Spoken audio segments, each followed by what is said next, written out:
那紧接着呢，我又看到了一个非常印象深刻的画面，就是我和大概其他的11个人在一个特别美丽的一个小的神殿里面，它是有一个拱形的屋顶，它是一个拱形的屋顶的一个小神殿，然后有大概6根柱子所支撑，然后中间有一个非常巨大的水晶，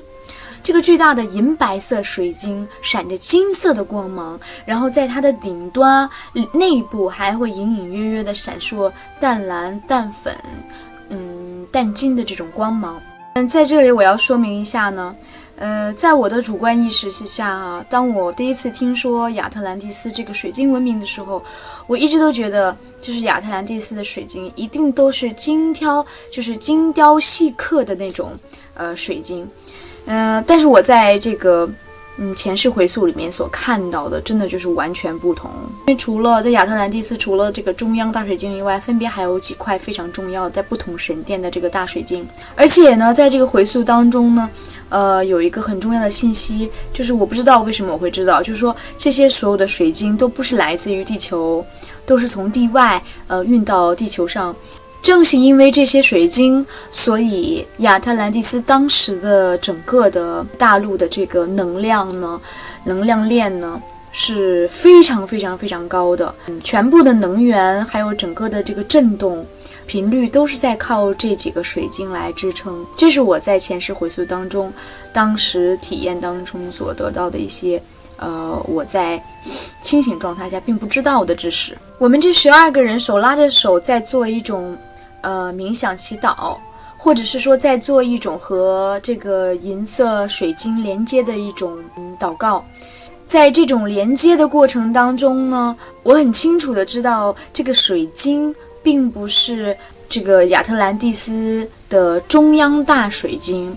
是其中一个神殿的水晶。但是这个水晶也是非常非常的重要的，因为除了在亚特兰蒂斯除了这个中央大水晶以外，分别还有几块非常重要在不同神殿的这个大水晶。而且呢，在这个回溯当中呢，有一个很重要的信息，就是我不知道为什么我会知道，就是说这些所有的水晶都不是来自于地球，都是从地外运到地球上。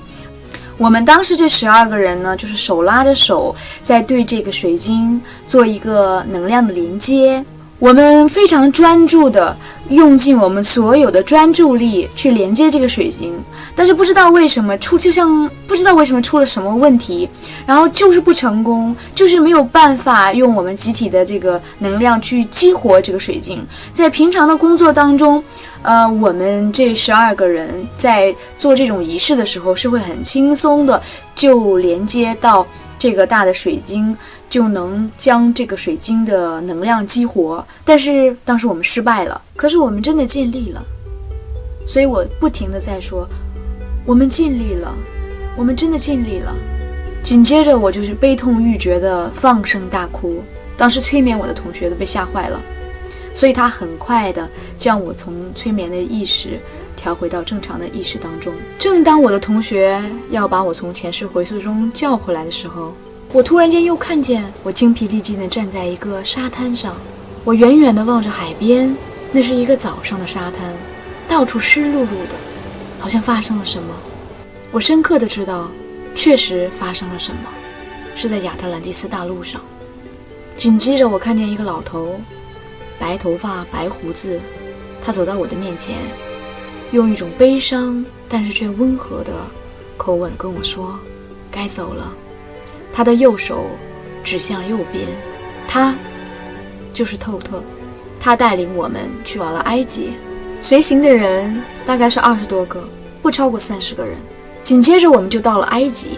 那些又瘦又黑又小的埃及人看到我们了以后，以为我们是神，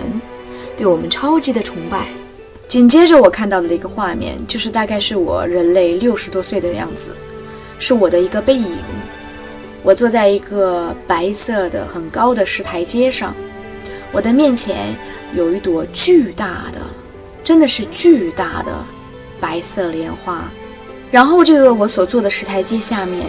坐了一大群的又黑又瘦又小穿着白袍子的这个埃及人，他们似乎跟我在学着什么。从当时的这个画面上来看，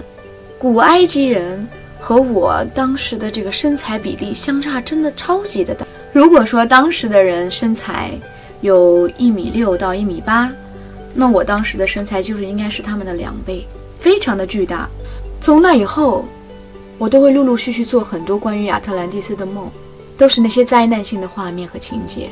主动性的回忆是从这几年才慢慢开始的。比如有一次我在德国的一个商场里面，穿着一个到脚面的长纱白裙子，很放松的在溜达逛商场，然后突然间有那么一瞬间，有一种穿越的感觉。就在那短短的几秒之中，我突然间恍惚的回到了以前亚特兰蒂斯那一世的一个神庙里面。当时的情景就是我穿过一个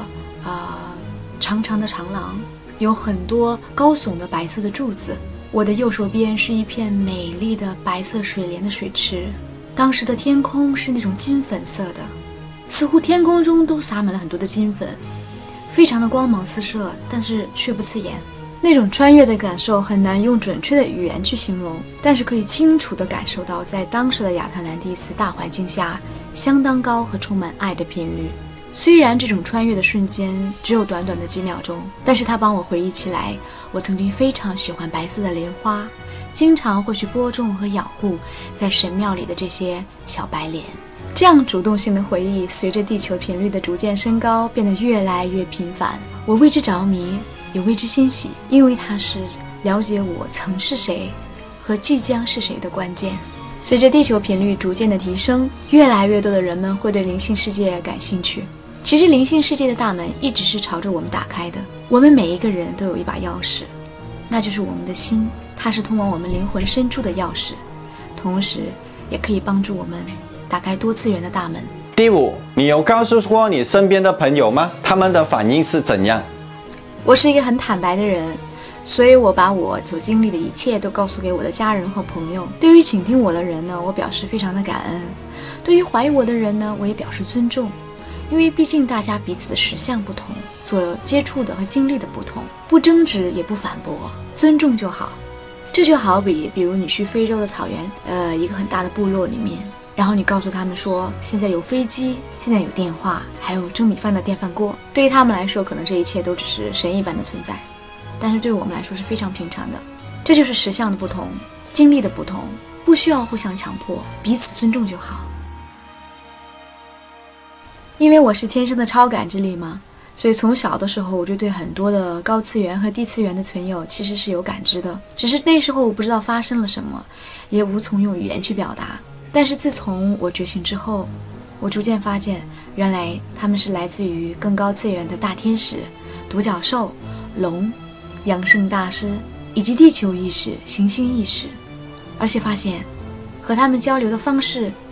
也非常的不同。第7，你可以和动物和植物沟通吗？一开始我和大多数人一样，可以跟猫啊、狗啊进行交流。2012年，突然间我发现我可以和金鱼、天鹅、花草、树木进行交流。大多数情况下是一种心灵感应的方式交流，有的时候我会用说的，他们用心灵感应的方式将信息传递给我。比如有一次，我对着一朵美丽的粉色玫瑰花说：“你好美丽啊！”结果我的脑海里突然间出现了一长段信息，这段信息的内容就是绽放吧，生命是短暂的，请如同我们一般绽放。还有一次，我对着一盆养了很久的茉莉花说：“这么久了你都没有开一朵花，我非常的喜欢你，我照顾你了这么久，就为我开了一朵花吧。”结果第二天早上它就出现了一朵花苞，下午的时候就开放。这个世界要比你想象的多姿多彩，我们人类拥有无限的潜力，超越五感的觉知和非凡的创造力。